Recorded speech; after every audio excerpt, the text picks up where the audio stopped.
Congressman Gowdy. I don't think it's a witch hunt. I've never thought it was a witch hunt. We now have two series of indictments against Russians, one for the social media, the other for the unlawful intrusions. Russia attacked this country in 2016. I would ask the president to give some serious consideration. Your first request of Vladimir Putin needs to be, tell us which airport we can pick up the 25 Russians that tried to interfere with the fundamentals of our democracy. If you really claim you had nothing to do with it, then you should be as shocked as we were that your military was being used to impact our election. Tell us where you're going to extradite those folks, because an American grand jury indicted them for undermining our democracy. You know, I mean, assuming these indictments are true and correct, Vladimir Putin has lied to the president's face. And the question is, in the summit, will the President of the United States actually call Vladimir Putin, at the very least, on lying to him directly? Well, he hasn't before. I mean, there have been two opportunities. I was with him in Vietnam last time he pulled aside with President Putin, and he basically described the conversation. I asked him again, he said he didn't do it. He said at that time, it's insulting to him when I keep on asking him and he says he didn't do it. I mean, what Congressman Gowdy said. He also said something along the lines of he believed him, and then he kind of backtracked and said when he says he doesn't, he didn't do it. He believes he didn't do it. There's no scenario, if you look at the facts here, in which Vladimir Putin believes that he didn't do it. I mean, he directed this campaign, and if you look at these indictments that have just come down, it's very clear that Russian intelligence was involved in this, and so the president, has twice refrained from confronting him directly on that and saying you need to own up to this and you need to do something about it, which would be extradition in this case potentially. I think there's no reason to think he's going to take a different tack. He keeps on saying that he feels that this is an impediment to a better relationship with Russia, and I think that's in his mind how it's going to stay. Julie Hirschfeld Davis, Phil, thanks very much. Certainly a lot to watch for when this summit gets underway. It is now just about 13 minutes past 11 p.m. here in Helsinki. The stakes are high as President Trump readies for his meeting with Vladimir Putin. Coming up next, a look at how all of this is playing inside Russia. And we welcome back Gary. He's already won 3 cars, 2 motorcycles, a boat, and an RV. I would not.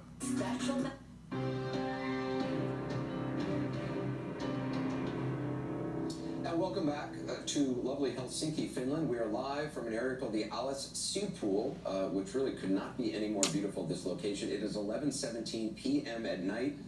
There is still a light out, and still people strolling around.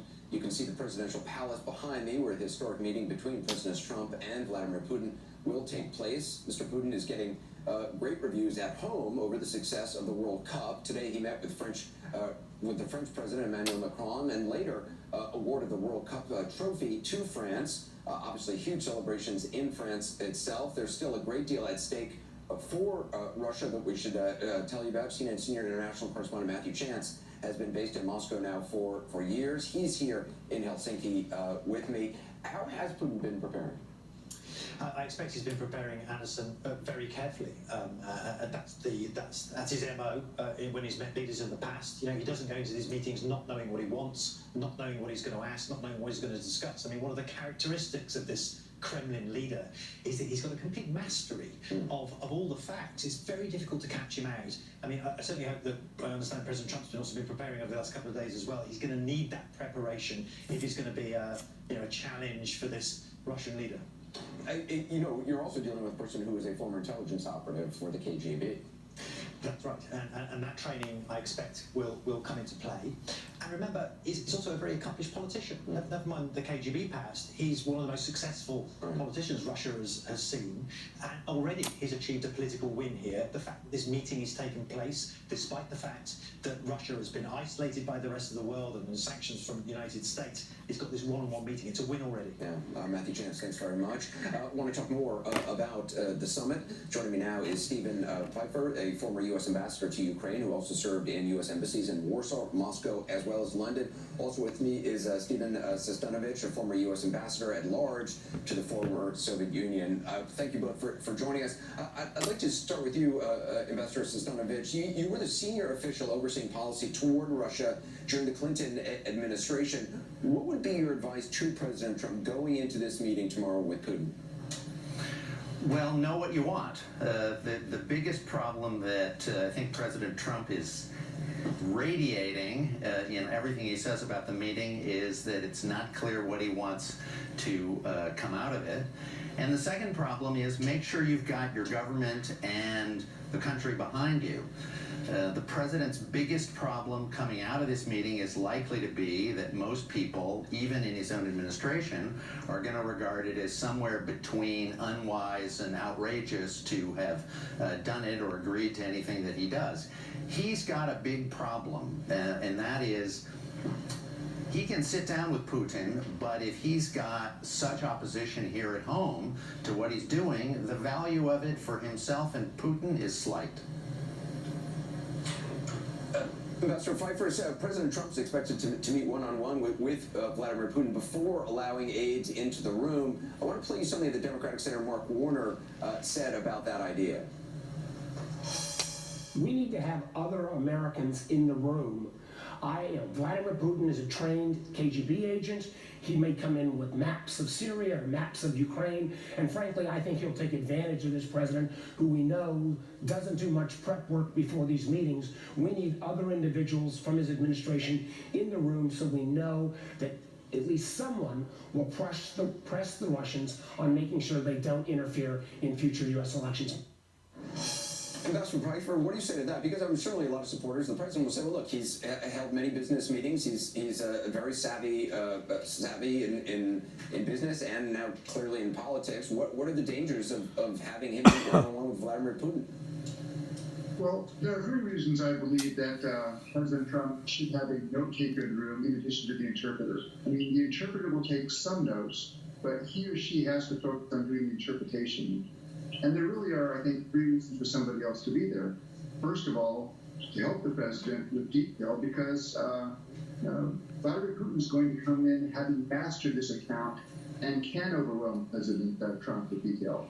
The second reason is to have an accurate record of what commitments were made, so that then National Security Advisor Bolton and the National Security Council can ensure that the U.S. government then carries out those commitments. But I think the third reason, and perhaps the most important reason personally for Donald Trump, is self-protection. He should want to have a very detailed and accurate record come out of that meeting to protect him against people who are going to be saying, well, what did you give away to Russia?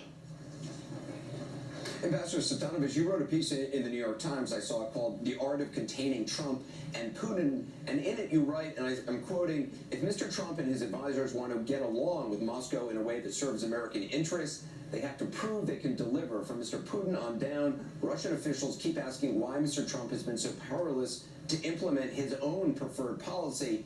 It's a fair question, one the president must ask himself. The answer is not some deep state conspiracy against him. It's that neither the White House nor the Kremlin understands the American policy process. Can you just explain more on what you mean by that? Sure. The Russian theory of the case, what's been wrong with Russian-American relations, is that this is just a domestic fight between the president and his opponents, and they would rather not look at the substance of the controversy. The president, I think, has tended to exaggerate his own ability to just lay down the law and say, this is what our policy toward Russia is going to be.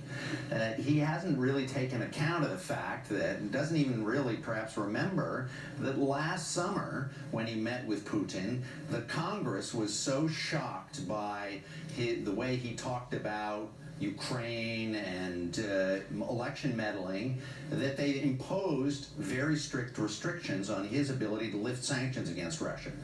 Well, that's a sign that authority is divided in our system. If you can't carry the country with you, can't carry the Congress with you, or your own administration with you, you end up having people limit your freedom of action. And that's in a way, the biggest problem for Putin is that he'll have a great meeting with Trump. Trump will say it's a fantastic relationship, but actually, he won't have moved the needle in Washington. People will be horrified by what he's done. That won't be to his advantage. Ambassador Sestanovich and Ambassador Pfeiffer. Good discussion. I appreciate it. Thank you very much. CNN special coverage of the upcoming Trump-Putin meeting continues in just a moment. A lot of news happening back in the U.S., though. For that, I want to turn back to Martin Savage. Martin?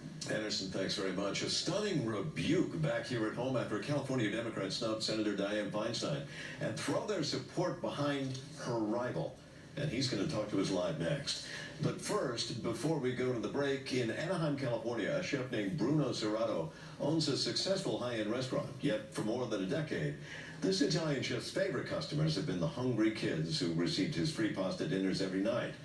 7 years ago, Bruno was recognized and honored as a top 10 CNN hero. But last year, tragedy struck. He responded, though, in true heroic fashion. It's my mission, feeding children. They are hungry. But February 4, 2017, at 4 o'clock in the morning, I get a phone call. Then my restaurant was on fire. You see a restaurant which you love 30 years going flame and ashes. There are no more kitchen. I cannot feed the kids anymore. But a miracle happened. How many kids love pasta? But they stopped feeding the kids. 15 months later, we died with the kids. So how did Chef Bruno turn tragedy into triumph? Go to CNNheroes.com to find out. You can get the full story and nominate someone you know to be a CNN hero. In the meantime, we'll be right back.